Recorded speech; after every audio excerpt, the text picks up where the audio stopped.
Hi, this is Deborah from Dinglefoot Scrapbooking, and this week I'm going to show you a stamping technique to make kind of like a telescoped card. So you can see this looks really odd the way I have my card set up right now, but this is actually the way we're going to be putting it together with all these layers. And I don't have them evenly spaced too well, but I have those papers cut, and I'll put a link below so you can see all the different measurements I used, because it might go by a little bit fast as I tell you the measurements on the video. But I do have those pieces, and I have some ribbon. I tied a bow. This is just cheap ribbon from a dollar bin at Michael's. So I have that. I have red ink, and I have a feather stamp. This technique will work really well with any larger kind of stamp, flowers, butterflies, or something like that. And then I have a few types of glue, and you don't necessarily need to use different types for yours. One thing you kind of need is a repositionable glue, so I have some of that. Or you could use an adhesive runner and then just kind of get some of the tackiness off the back, because we need to be able to take these pieces apart and then put them back together permanently when we're done. And I have some Zots. So I'm going to tell you the measurements I cut here, and then I'll have that link so you can look to see them. I have my A4 card. Okay, so that's on the bottom, and then I have a black piece right here that is 4 by 5 1/4 inches, a white piece that's 3 3/4 by 5 inches, another black piece that is 3 by 4 inches, and my next white piece is 2 3/4 by 3 7/8 inches. Then I have another black piece that is 2 by 3 inches, and a white piece that is 1 7/8 by 2 7/8 inches. So I'm going to set my card background aside, and I'm also going to set all the black pieces aside. And next, what I'm going to do, this is going to be a little bit hard to see, but I'm going to take my white pieces, and I'm going to use the glue, the repositionable glue, and I'm going to attach these together. So I'm going to want to kind of evenly stack them so they have kind of similar space on the edges. So I'm just going to put a little glob on the back. Just kind of stick these kind of the way I want them. And then I'm going to ink up my stamp. So I want to get this nice and inky.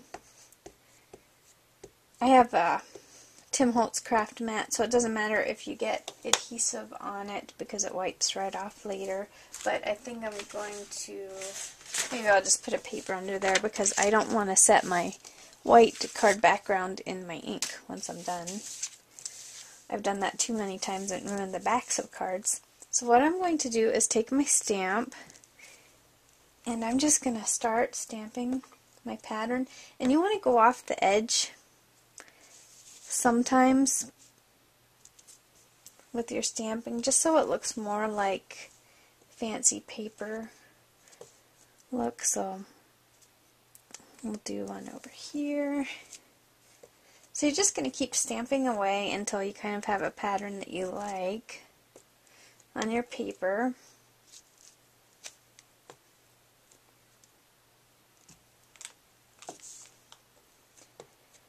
Kind of fill it up the way you want. It doesn't matter if there's spaces in between or any of that, because we're going to be matting all of our papers after we're done. I think I'm going to put a little bit in here, so I'm almost done with my stamping. Put a little bit there, and maybe even a little bit right in there. Maybe I'll finish that off a little bit better. Okay, so I kind of have a design that I want. And now I'm going to take all my papers and take them apart. So you're going to see we have frames, it looks like, in different sizes. And now, these would actually work good if you need to make frames for something.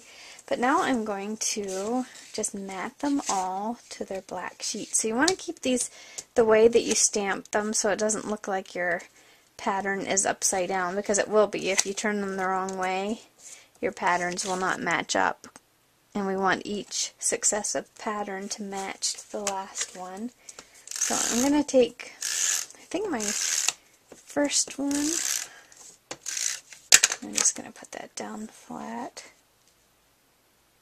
with my adhesive runner.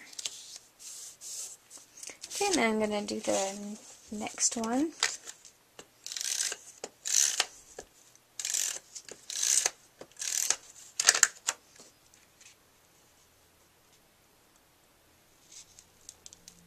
I'm going to attach that one and the last one.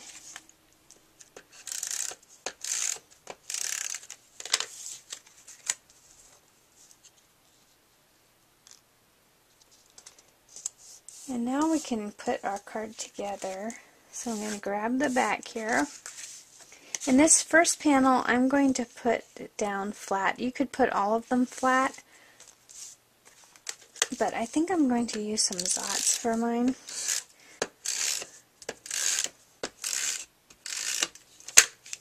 So this will go on the front, right like that. And trying to think about this. If I pop this up with the Zots, this ribbon would not lay nicely over the top. So I think maybe I'll do it this way. I'm going to put my ribbon on. I'm just going to use my adhesive runner for that too. So this ribbon's going to be flat on here. And then I'll trim it off on the sides.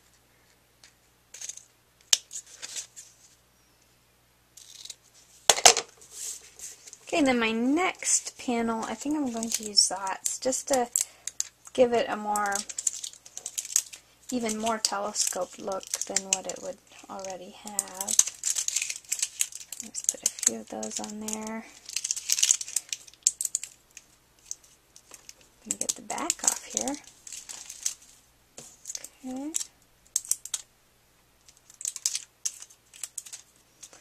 Now I'm going to make sure I had this the right way around.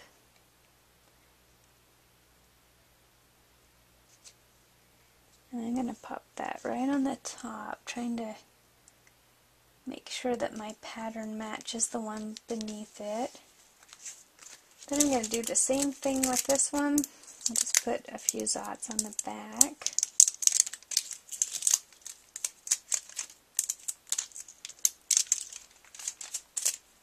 Again, making sure you have it the right way around so that your patterns match.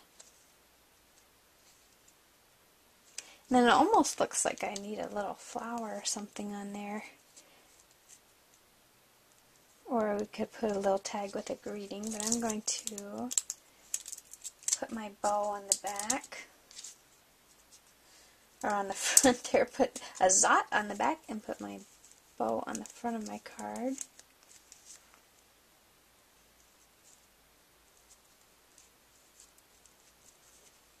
Then, like I said, you could grab a little flower for the top there. I might go ahead and do that.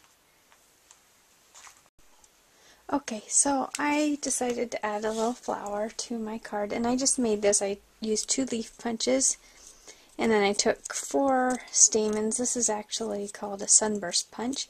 I took 4 of them and used a stylus and rubbed it in the middle to make them curl up, and then I glued the layers and put a little pearl in the middle. So that is the little flower for the front of my card. Thanks so much for watching.